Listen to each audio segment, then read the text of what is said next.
Today I am covering 5 good quality lesbian films that, for whatever reason, have never made it onto any of my other lists before, and that perhaps you haven't seen, but are still worthy of being checked out. I also have a bonus film at the end of this list. My Summer of Love is an early Emily Blunt movie that is probably responsible for giving her a career. This coming-of-age film follows Mona, aimless and restless, who meets the alluring and manipulative Tasman. As the summer progresses, they become inseparable, and Mona is seduced into Tasman's world. This is a film I watched many moons ago as a young queer, and I suspect if I were to re-watch it, I would have a very different experience of it. Back then I was hungering for a simple love story between two women at a time where that was scarce, which admittedly I still am looking for a simple love story between two women, but this film focuses more on the sensual power dynamic between the two girls and therefore makes it something different altogether, but still very compelling.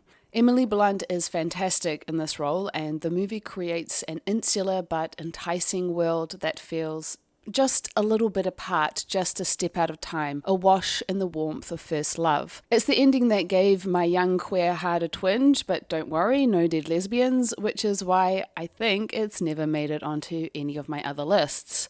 Professor Marsten and the Wonder Woman, based on a true story, is also a really solid film that looks at William Moulton Marston, the creator of Wonder Woman, and the two loves of his life, Elizabeth and Olive. William and Elizabeth are married and working at Harvard and Radcliffe College, where one of William's students, Olive, is hired as an assistant as he works on inventing the lie detector device. The three of them grow close and begin a polyamorous relationship, but this leads to them being fired from their jobs when it's found out. It looks at how they went on to live their lives as a throuple in secret, and how William was inspired by his relationship with the two women to create Wonder Woman. It's a rare film for depicting polyamory, and I feel like it was well done, and just to say, I am rather partial to the ending. It also gave quite the insight into the origins of the beloved superhero character that quite honestly puts a whole new spin on the character of Wonder Woman. I'll never look at her lasso quite the same way again. For those of you who have seen Kissing Jessica Stein, you'll know exactly why I haven't had this feature on any of my other lists before.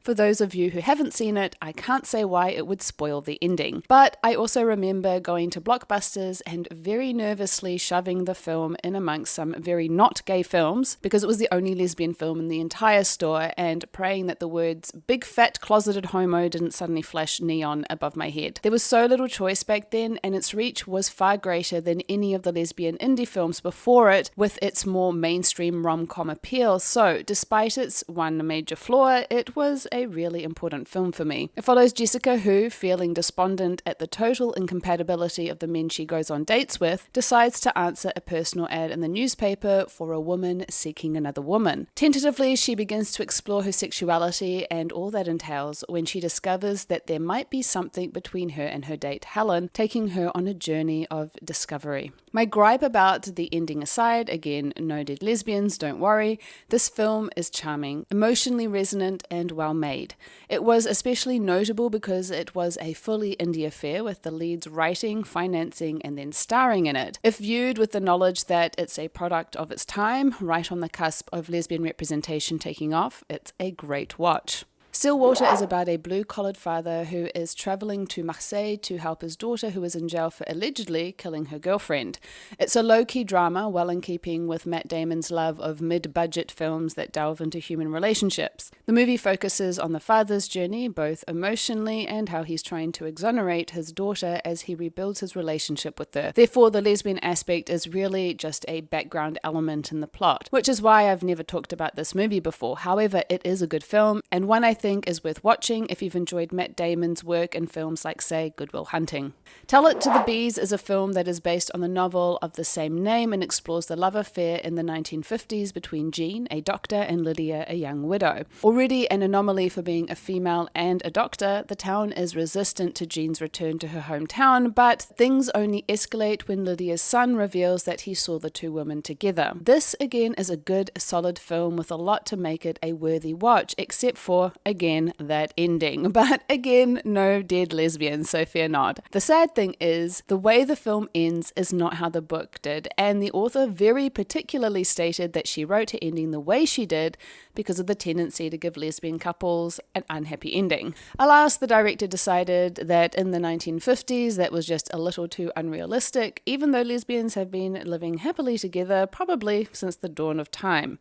Instead, we got a bittersweet ending. So I do have a bonus movie for you. I'm thinking quite a few have seen The World to Come. After all, it's a moody period piece with good chemistry, so perhaps it's a bit of a stretch on this list, and that's why it is a bonus film.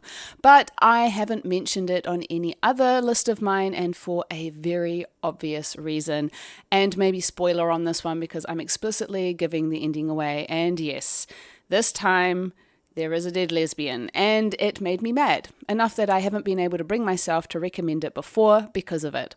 Maybe I'm done being mad now, and look, the film is good. It's atmospheric and does a great job of evolving the feelings between the women. There's something delightfully subversive in their clandestine relationship, but it also comes with a great big whack of patriarchal bullshit that I'm kind of done with. So for all that I think it's a well-made movie, it'll never make it onto my favorite lists, and it might be the only time I ever mention this movie.